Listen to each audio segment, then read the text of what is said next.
honorable judges, fellow contestants, ladies and gentlemen, I am pleased to bring you greetings from your Minister of Agriculture.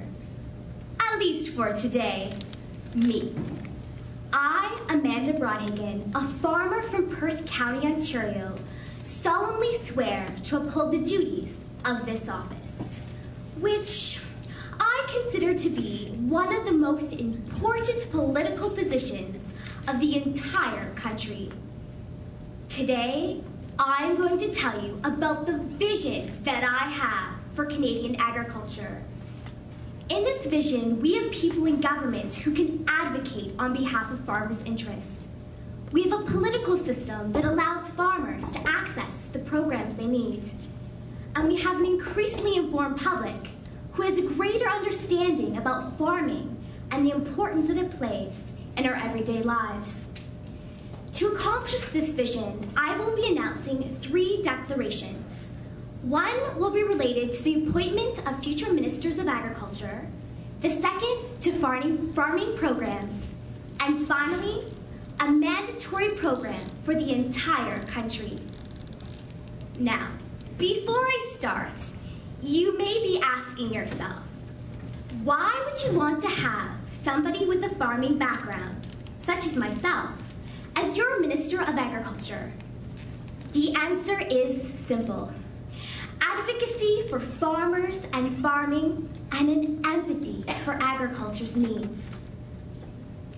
The first change that I declare would be to stipulate that the Minister of Agriculture must have some sort of farming background or education relating to agriculture in order to be qualified for the appointment. You see, farming is a unique situation, one that I would argue can only truly be understood through the lived experience. As farmers, we only represent 2% of the electorate. Consequently, it is important for the decision makers to include individuals with farming backgrounds, individuals who are willing and able to advocate. Over the past decade, we have seen almost every farming commodity go through some sort of crisis, whether that be natural disasters, border closings, low profit margins, or even the global fear of H1N1. Although I would like to declare that farmers would be paid a decent and fair wage for their products, this is not within the powers of this office. So, do I announce a new program? Or do I look at the programs that already exist? Government programs of the past and present have tried to address low farming incomes, and many of these programs have allowed farmers to continue to operate through whatever crisis has presented itself. However, these programs have become problematic. Even the names of these programs are confusing to the average person.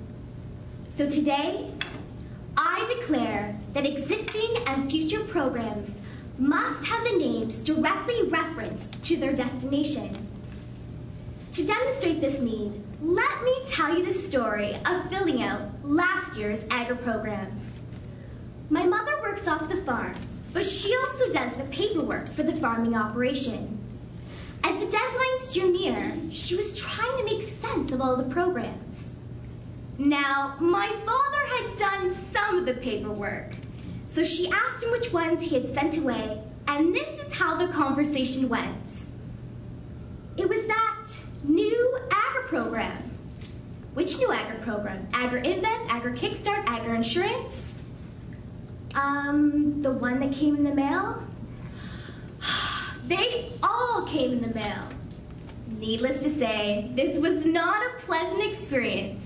And although my parents figured out each one of those agri programs, the confusion was not necessary. If the destination is crop insurance, call it crop insurance. By providing programs that are named in a common sense fashion, this will help alleviate confusion and allow farmers to access the programs they need. My final declaration is based on the adage. If you can't learn something through the lived experience, the next best thing is through education. For this reason, I declare that all provinces will provide a comprehensive agriculture component to their educational systems. One challenge for the farming community is educating the public about our industry. Although our world has appeared to become smaller, the gap between the rural and urban communities has grown. Just as the 3 R's of education, reading, writing, and arithmetic, has expanded to include skills and knowledge needed for the future, future citizens need to understand the fundamental sustenance of their survival: food. But wait, farming is more than just food. It is an alternative fuel supply, pharmaceuticals, textiles, and so much more. The future of our children should be based on the 4 R's: reading, writing, arithmetic, and rural studies. Having an educational system that fosters the importance of agriculture will in turn help mobilize the next generation. Someday, I may take the oath as your Minister of Agriculture, but for now, I can pledge the following. I, Amanda Brodhagen, a proud member of the farming community, solemnly swear to advocate for the future success of our industry.